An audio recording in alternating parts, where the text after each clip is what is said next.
recognize Mr. Payne from New Jersey. Thank you, Mr. Chairman and Ranking Member. We're the most compassionate, generous country in the West. Tell that to the young people that are still looking for their parents that were separated under the previous administration. Mr. Beer, and I know my friends on the other side don't like to hear it, but fentanyl and other hard drugs are smuggled through ports of entry into the U.S. by, unfortunately, U.S. citizens.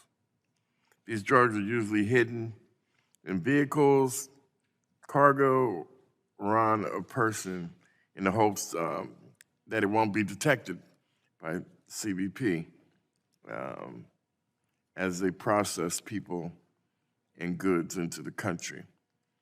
What policy changes can we make to allow personnel at ports of entry to focus on interdiction of drugs?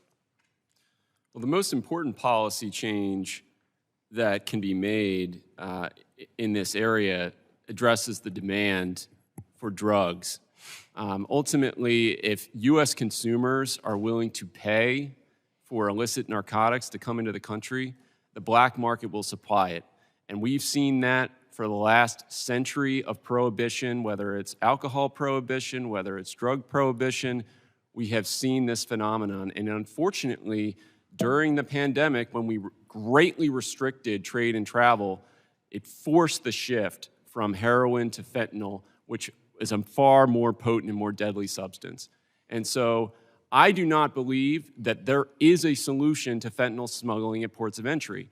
At the end of the day, the black market is supplying drugs to U.S. consumers who are paying for it. And as long as we focus on supply and ignore the drug war victims and not address their needs, not provide them with options to protect themselves against fentanyl, wouldn't it be great if fentanyl test strips were legalized nationwide so that people can know what they're ingesting so they're not ending up like victims that we've heard about today? We need options. We need physicians to be able to actually treat addiction in this country and not be prohibited from for example, prescribing methadone to their patients. So there are options out there. I do not believe that restricting trade and travel and trying to crack down on immigration or even on U.S. citizens travel abroad is the solution to the pandemic of fentanyl poisonings. And so you're saying that the demand is so great that there's always going to be opportunities for people to try to benefit on that. Is that correct? Absolutely. For example, marijuana is trafficked between ports of entry. We know this has been the case for decades. We ended up, during the early 2000s, increasing the Border Patrol, doubling the size of the Border Patrol.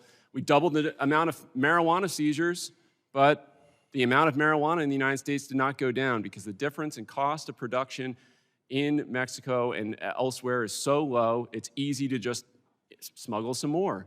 And so it didn't work. And in fact, it backfired in that case as well because marijuana potency, according to the DEA, increased by more than 30% as a result of that crackdown.